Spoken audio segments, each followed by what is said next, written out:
बाळा, आज मला तुझ्याशी थोडं बोलायचंय. थोडा वेळ थांबशील माझ्यासाठी?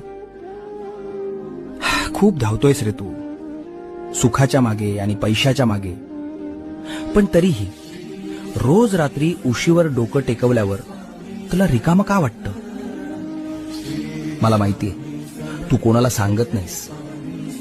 तुला वाटतं तू एकटा पडलायस. अरे, ज्याच्या डोक्यावर साक्षात ब्रह्मांड नायकाचा हात आहे, तो एकटा कसा असू शकतो? लोक तुला सोडून गेले असतील, जाऊ दे त्यांना. ज्यांनी तुला माती समजून पायाखाली तुडवलं, त्यांनाच एक दिवस तुला डोक्यावर घ्यायला लावीन. फक्त तू हिम्मत हरू नकोस. तुझ्या प्रत्येक संकटाची ढाल मी बनलोय. तुझं सगळं ओझं माझ्या पायावर सोडून दे. भिवू नकोस. मी, होय मी, तुझ्या पाठी